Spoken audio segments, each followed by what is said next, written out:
Dans les couloirs parfumés du Palais Royal de Madrid, entre les années 1840 et 1860, les murmures d'intrigues et de scandales résonnaient comme un écho persistant. La reine Isabelle II d'Espagne, figure centrale d'une époque marquée par les bouleversements politiques, devint rapidement bien plus qu'une souveraine. Derrière les lourdes portes dorées de ses appartements privés, la monarque la plus puissante de la péninsule ibérique vivait une vie d'excès et de passion qui choquait l'Europe entière. Ses aventures amoureuses, loin d'être des secrets soigneusement gardés, étaient si publiques qu'elles bouleversaient une société déjà habituée aux libertés aristocratiques. Pendant plus de 20 ans, Isabelle transforma la cour espagnole en un théâtre de désir, de manipulation et de rivalité, tissant autour d'elle un réseau complexe de favoris, de généraux, de chanteurs, de gardes royaux et de courtisans ambitieux. Derrière cette façade de luxe et de faste se cachait une réalité bien plus troublante. Une femme qui, élevée pour gouverner un royaume, fut façonnée dès l'enfance par les intrigues, les luttes de pouvoir et une éducation émotionnelle déficiente. Car Isabelle n'était pas destinée à régner.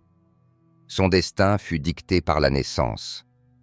Venue au monde un 10e jour d'octobre de l'année 1830, elle était la fille du roi Fernando VII et de sa 4e épouse, Maria Cristina de Borbón dos Sicilias. Sa naissance fut accueillie avec une déception palpable. L'Espagne attendait un héritier mâle pour assurer la stabilité de la dynastie. Pourtant, malgré ce contexte, elle fut projetée au centre de toutes les ambitions, objet de convoitise et de manipulation dès ses premières années. La mort de Fernando, en 1833, marqua un tournant décisif.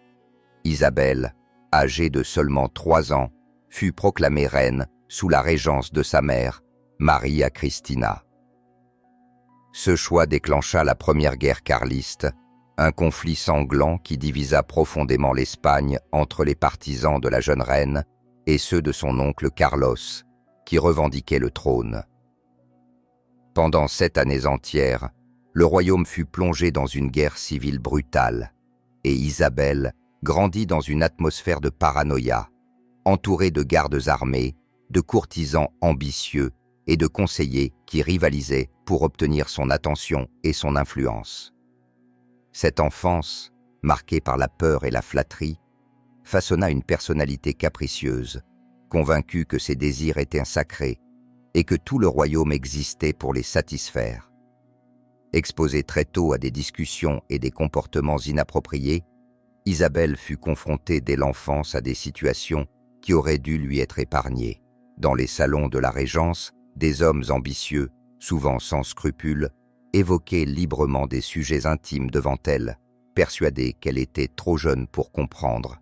Cette immersion précoce dans un monde d'intrigues, d'obsessions et de séduction façonna une jeune femme qui, en grandissant, ne distingua jamais les limites entre devoir royal et désir personnel.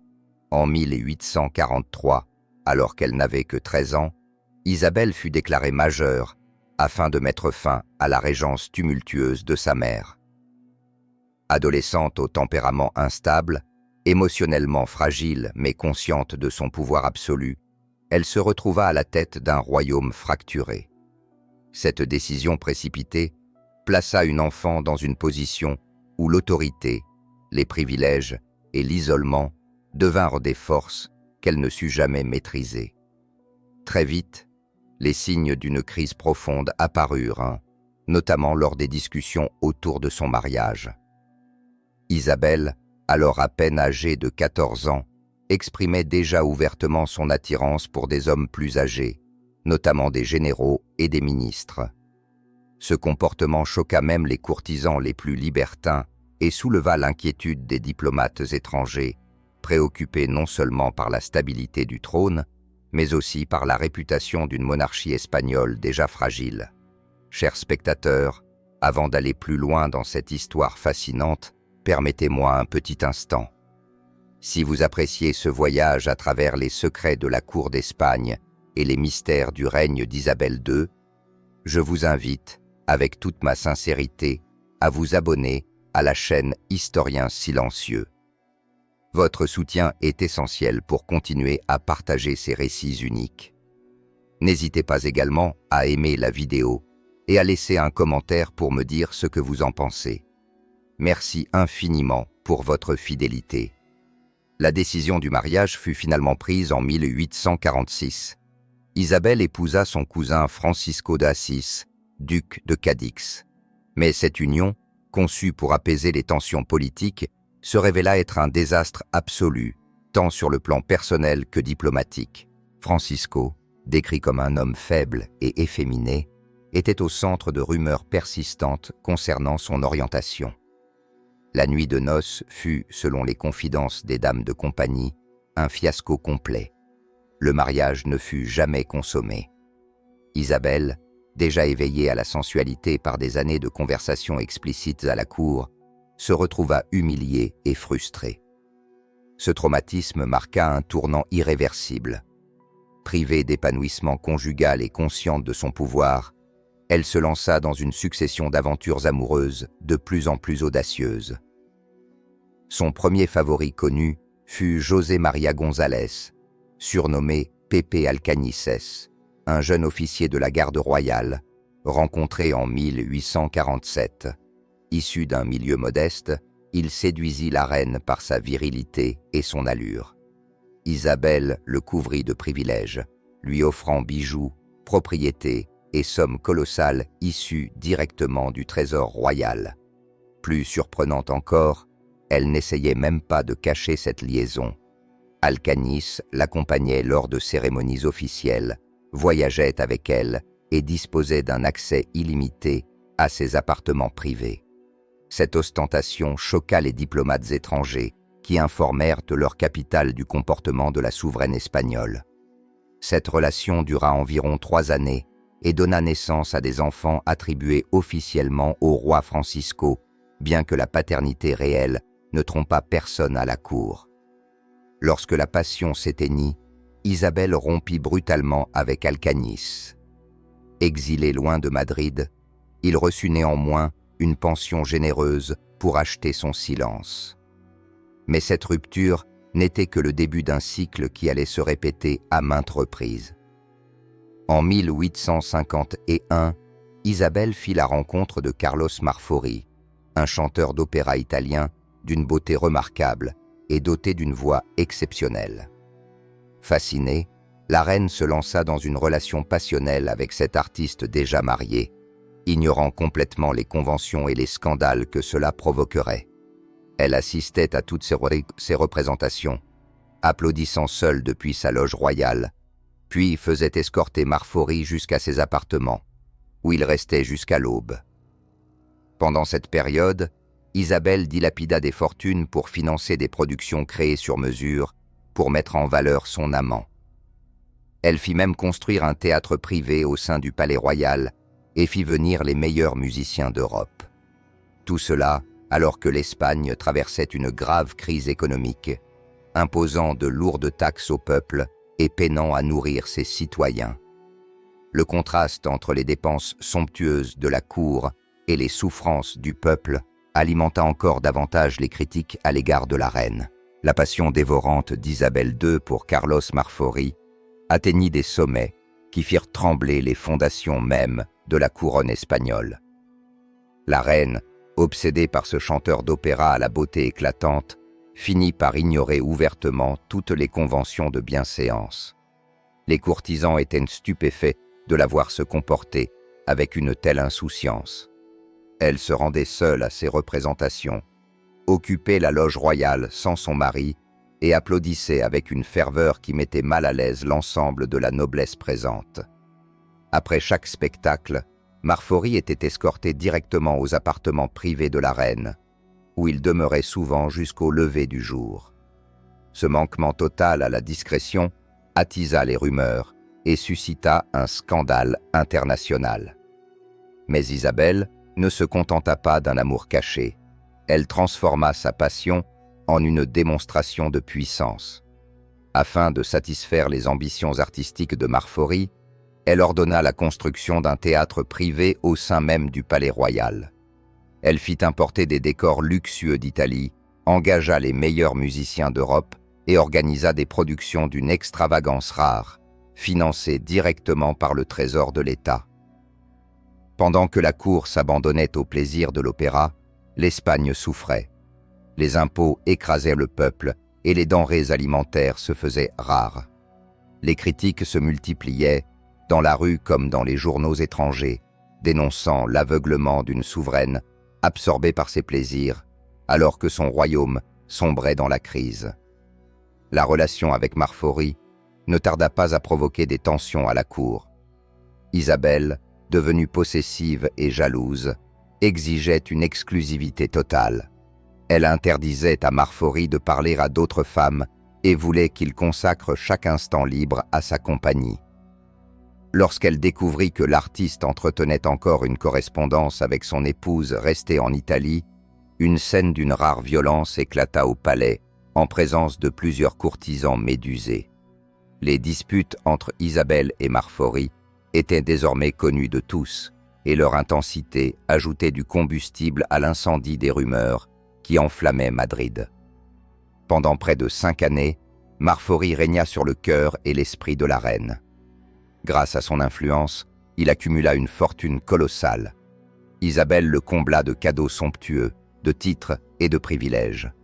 Elle le fit marquis de Loja et lui offrit de vastes propriétés en Andalousie.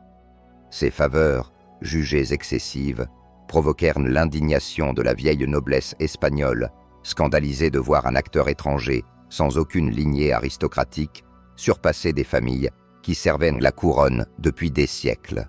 Les tensions à la cour atteignirent un point de rupture.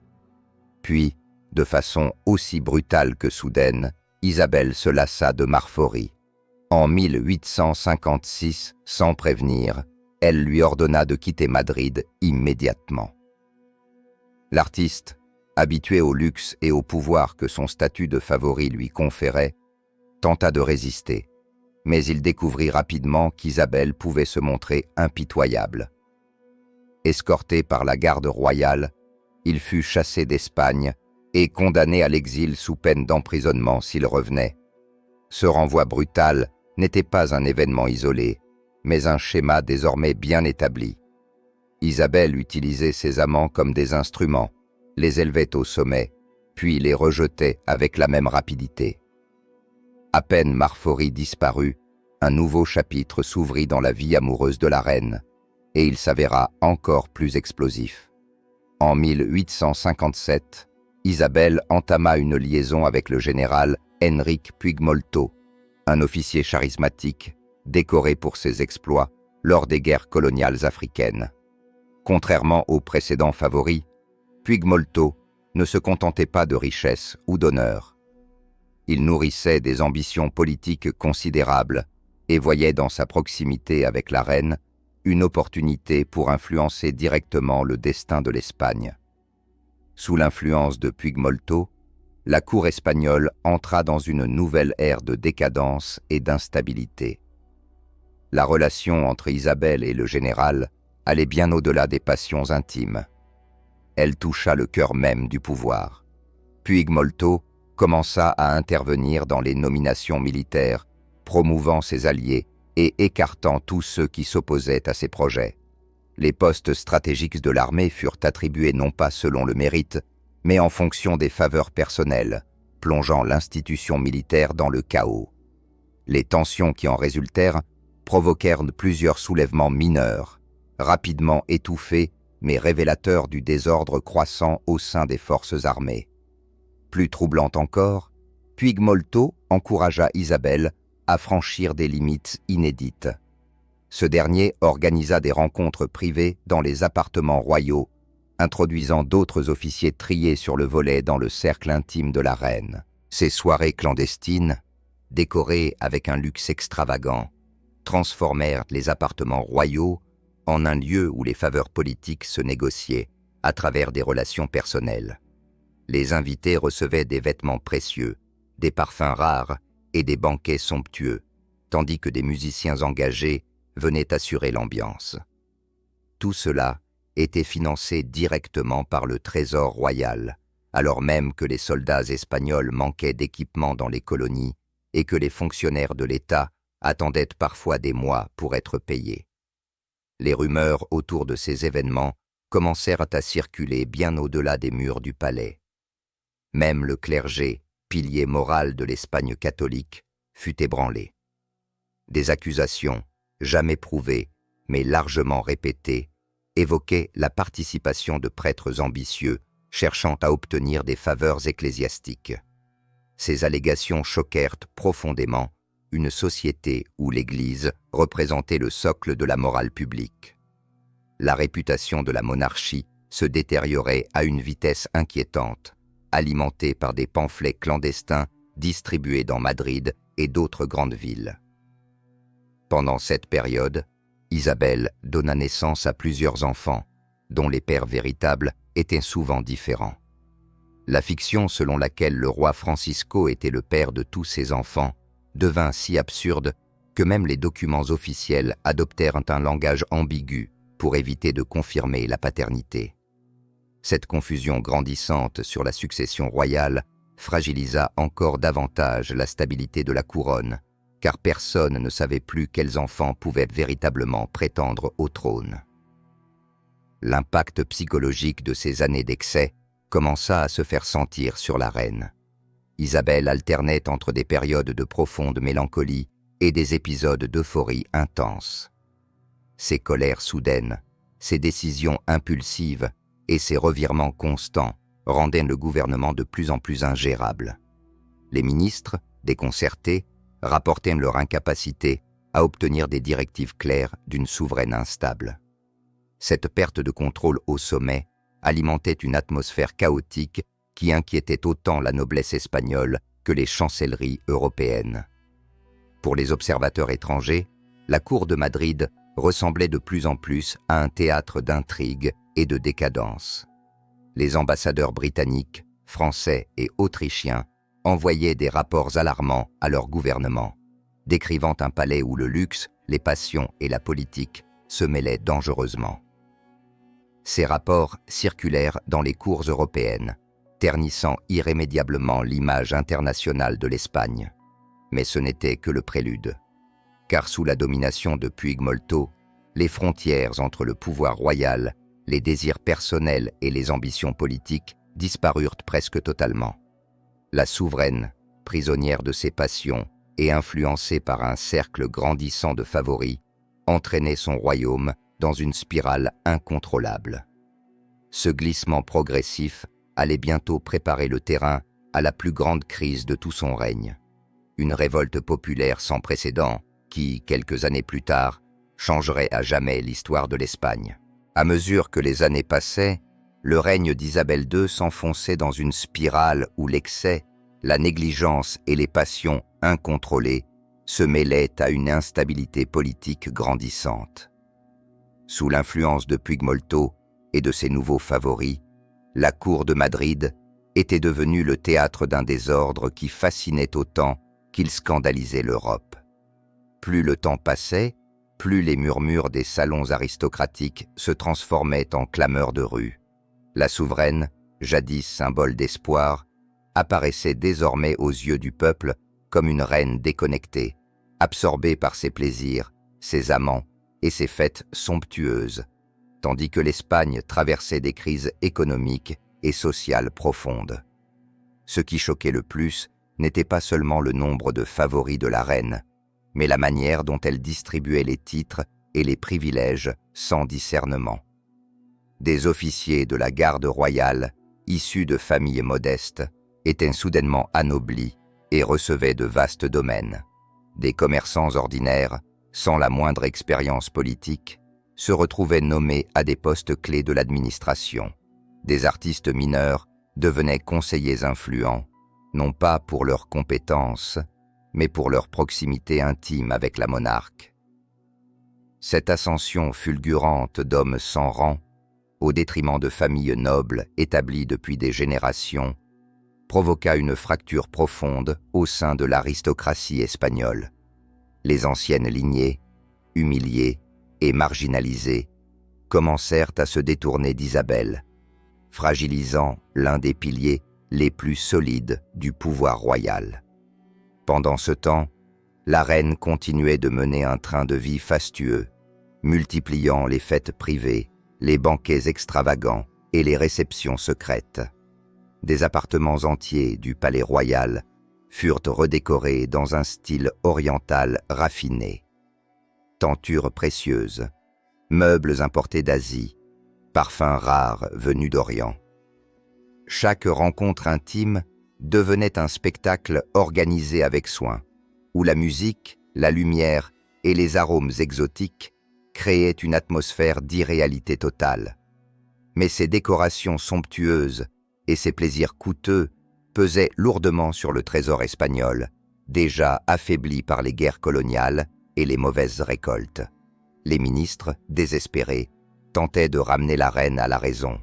Ils l'imploraient de réduire ses dépenses, de se concentrer sur les affaires de l'État et de restaurer l'autorité de la monarchie. Mais Isabelle, désormais convaincue que son pouvoir était absolu et que ses désirs valaient plus que les besoins de son peuple, refusait obstinément d'entendre leurs avertissements. Sa personnalité s'était durcie. Elle alternait entre des périodes de mélancolie profonde et des accès d'euphorie intense, se montrant parfois autoritaire, parfois indifférente et souvent incohérente dans ses décisions. La rumeur publique ne tarda pas à s'emparer de ses excès. Madrid, mais aussi Séville, Barcelone et Valence bruissaient d'histoires sur la vie intime de la reine. Des pamphlets clandestins, souvent imprimés dans des ateliers secrets, circulaient dans les rues et les cafés, décrivant avec une précision scandaleuse les orgies présumées du palais royal. Ces récits, qu'ils fussent exagérés ou non, frappaient une société espagnole profondément catholique et attachée à la morale. Pour beaucoup, Isabelle n'était plus la représentante sacrée de Dieu sur terre. Elle devenait l'incarnation même de la décadence et du péché. La situation se compliqua encore davantage lorsque les rumeurs atteignirent les rangs du clergé. Des accusations, jamais confirmées mais largement relayées, faisaient état de la participation de prêtres influents aux soirées organisées par les favoris de la reine, en échange de faveurs ecclésiastiques.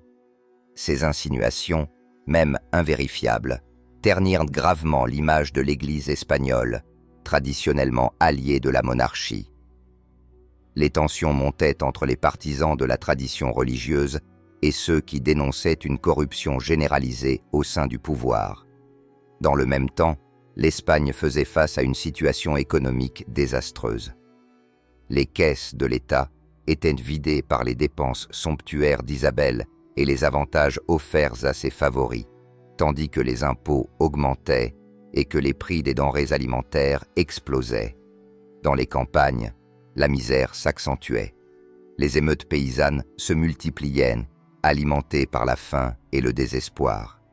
Les villes, elles aussi, commençaient à se soulever, exaspérées par l'inefficacité d'un gouvernement qui semblait plus préoccupé par ses plaisirs que par les souffrances de la population. Dans les chancelleries européennes, l'image de l'Espagne s'effondrait. Les ambassadeurs étrangers envoyaient des rapports alarmants à leurs souverains, décrivant un royaume dirigé par une monarque instable et un palais transformé en théâtre de débauche. Ces documents circulaient dans les cours de Paris, Vienne, Londres et Saint-Pétersbourg, jetant une ombre durable sur le prestige international du pays. L'Espagne, autrefois puissance incontournable, commençait à être perçue comme un État en décomposition, incapable de faire face à ses propres crises. Pourtant, Isabelle continuait de s'entourer de nouveaux favoris, changeant sans cesse de compagnons et créant un climat de rivalité permanente dans son entourage. Les courtisans se livraient à des intrigues incessantes pour attirer son attention. Sabotages, rumeurs et manipulations rythmaient le quotidien du palais. Le moindre signe de préférence pouvait transformer un garde ou un fonctionnaire modeste en personnage influent du jour au lendemain. Mais ce jeu dangereux alimentait la méfiance et les divisions, affaiblissant encore plus l'autorité royale. À mesure que les années s'écoulaient, un sentiment grandissant de trahison se développait dans la population. Les Espagnols, traditionnellement respectueux de la couronne, commençaient à exprimer ouvertement leur indignation.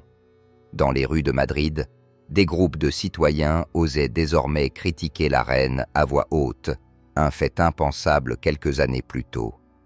Les caricatures satiriques et les chansons moqueuses se répandaient comme une traînée de poudre, sapant l'image de la monarchie jusque dans les couches les plus conservatrices de la société. Cette fracture profonde entre la souveraine et son peuple, entre la cour et la nation, préparait le terrain pour une crise politique majeure. Les tensions s'accumulaient, les alliances se formaient en secret, et dans l'armée comme au sein du Parlement, de plus en plus de voix murmuraient qu'il fallait mettre fin au règne d'Isabelle pour sauver l'Espagne de l'effondrement. Mais ce n'était que le commencement. L'année 1868 allait bientôt plonger le royaume dans l'une des révolutions les plus marquantes de son histoire. Un soulèvement qui ne viserait pas seulement le pouvoir, mais aussi la morale, les institutions et l'essence même de la monarchie espagnole. Isabelle II, autrefois célébrée comme l'espoir d'une nation, allait devenir le symbole d'une décadence que son peuple ne pouvait plus tolérer. L'année 1868 marqua un tournant décisif, non seulement pour la monarchie espagnole, mais aussi pour l'histoire politique du pays tout entier. Depuis des années, les scandales de la cour, les dépenses incontrôlées et la décadence morale d'Isabelle II nourrissaient un mécontentement grandissant. Ce qui n'était d'abord qu'un murmure discret devint bientôt une clameur nationale. Partout, dans les cafés, les marchés et les salons bourgeois, on parlait ouvertement de la nécessité de changer de régime. La monarchie, autrefois perçue comme un pilier sacré, semblait désormais incapable de défendre les intérêts du peuple espagnol. À Madrid, les rumeurs de conspiration se multipliaient. Une coalition improbable se formait, unissant des officiers de haut rang, des politiciens libéraux, des aristocrates déçus et des citoyens exaspérés. Parmi eux, l'amiral Juan Bautista Topet, figure respectée de la marine, joua un rôle central. C'est à Cadix, le 18 septembre de cette année-là, que le signal fut donné. Un pronunciamiento militaire contre Isabelle II fut proclamé. Rapidement, ce soulèvement gagna les autres villes espagnoles, porté par une vague de colère populaire. Le cri qui résonnait dans les rues était sans équivoque. « Abajo la obscena, abat l'obscène ». Ce slogan devint le symbole de la Révolution, résumant l'indignation d'une nation entière face au scandale qui avait terni l'image de sa reine. Les pamphlets révolutionnaires dépeignaient Isabelle comme une femme ayant non seulement trahi son mari, mais aussi prostitué la dignité de la couronne. Pour la première fois, le peuple espagnol, jadis respectueux de l'autorité royale, osait défier directement le trône. À Madrid, Isabelle tenta d'abord de résister. Conseillée par ses favoris, dont la plupart étaient des hommes plus aptes à satisfaire ses désirs qu'à mener une armée, elle tenta d'organiser une défense improvisée de la capitale. Mais l'incompétence de son entourage se révéla dramatique. Les décisions militaires étaient prises sans stratégie, les ordres se contredisaient et l'armée, minée par des années de favoritisme et de népotisme, se montra incapable de défendre efficacement le régime. Les soldats, mal payés, mal équipés et démoralisés, se joignirent même pour beaucoup aux insurgés. Le 28 septembre 1868, la bataille décisive eut lieu près d'Alcolea, en Andalousie. Les troupes loyalistes furent écrasées par les forces révolutionnaires. Face à cette défaite écrasante, Isabelle comprit que son règne était terminé. Dans un mélange de panique et d'humiliation, elle quitta précipitamment Madrid avec une petite suite, emportant bijoux, œuvres d'art et trésors amassés durant son règne. Le peuple, massé dans les rues, l'accueillit par des huées et des insultes lorsqu'elle traversa les villes sur son chemin vers l'exil. La femme couronnée dans une atmosphère d'espoir national quittait son pays détesté, conspué, rejeté par ceux-là même qu'elle avait juré de protéger. Isabelle trouva refuge en France, où Napoléon III lui accorda l'autorisation de s'installer à Paris. Elle y mena une vie de luxe, mais sans jamais retrouver l'influence et la puissance dont elle jouissait autrefois. Sa fortune personnelle, composée de bijoux, d'objets d'art et de capitaux transférés en secret, lui permit de maintenir un train de vie opulent. Elle s'installa dans un hôtel particulier, recevant des diplomates, des aristocrates en exil et d'anciens courtisans, tout en restant à l'écart des grands cercles politiques parisiens. Cependant, son exil ne fut pas synonyme de renoncement. Isabelle rêvait encore de retrouver son trône. À plusieurs reprises, elle tenta d'intriguer pour rétablir la monarchie sous son autorité, mais ses efforts furent systématiquement voués à l'échec. Même les monarchistes espagnols les plus fervents refusaient désormais de soutenir son retour, conscients que son image publique était irrémédiablement compromise. Pour beaucoup, son nom était devenu synonyme de scandale, de déchéance morale et d'incompétence politique. L'Espagne, quant à elle, entra dans une période d'instabilité chronique. Après la chute d'Isabelle, les révolutionnaires mirent en place une monarchie constitutionnelle sous le règne d'Amédée Quimier, un prince italien choisi pour sa neutralité. Mais cette expérience échoua rapidement, minée par les divisions internes et la résistance des factions politiques. En 1871, Amédée abdiqua, laissant place à une brève première république espagnole. Cependant, les luttes intestines et les tensions sociales eurent raison de ce nouveau système. Finalement, en 1875, la monarchie fut restaurée, non pas sous Isabelle, mais sous son fils Alfonso XII, dans l'espoir de redonner au trône une légitimité perdue. Malgré ce retour de la dynastie, les dégâts causés par le règne d'Isabelle furent irréversibles. Sa réputation entachée continua de hanter la monarchie espagnole pendant des décennies. Aux yeux de l'Europe, l'Espagne était devenue le symbole d'un pouvoir déchu, incapable de se réformer, prisonnier de ses divisions internes. Le pays, affaibli par des décennies de crise politique, peina à retrouver son influence sur la scène internationale. Isabelle passa les dernières années de sa vie dans une semi-retraite parisienne, loin des intrigues qui avaient marqué son règne. Ses excès passés l'avaient rattrapée. Elle souffrait de problèmes de santé importants, aggravés par l'alcool, le stress et les humiliations accumulées. Elle se déplaçait rarement, recevant seulement un cercle restreint de proches et de fidèles restés loyaux malgré tout. En 1904, Isabelle mourut à Paris, presque oubliée du grand public espagnol. Son décès fut à peine mentionné dans la presse de son pays natal. Les journaux espagnols, qui pendant des années avaient relayé ces scandales, ne consacrèrent que quelques lignes à la disparition de celle qui avait été leur reine. Même ses propres enfants, marqués par les humiliations subies à cause de ses excès, témoignèrent peu de chagrin. Isabelle II fut inhumée au monastère royal de l'Escurial, mais son nom resta associé à l'un des règnes les plus controversés de l'histoire moderne d'Espagne. L'héritage d'Isabelle est aujourd'hui celui d'un avertissement. Son parcours illustre les dangers du pouvoir absolu lorsqu'il est exercé sans contrôle, sans retenue et sans sens des responsabilités. Une enfant, couronnée à 3 ans dans une atmosphère d'espoir national, devint au fil des années l'incarnation d'une monarchie qui s'effondrait sous le poids de ses excès personnels. Son règne démontre comment la confusion entre vie privée et devoir d'État peut détruire des institutions vieilles de plusieurs siècles. Plus de 150 ans après sa chute, Isabelle II demeure une figure fascinante et tragique. Fascinante parce qu'elle incarne la démesure d'une époque où les passions personnelles pouvaient renverser des trônes. Tragique parce qu'elle laissa derrière elle un royaume fragilisé, des institutions discréditées et une dynastie durablement affaiblie. Son histoire, mêlant pouvoir, scandale et déclin, continue d'interroger sur les limites du comportement privé des dirigeants et sur les conséquences irréversibles que peuvent avoir leurs choix personnels sur le destin d'une nation entière.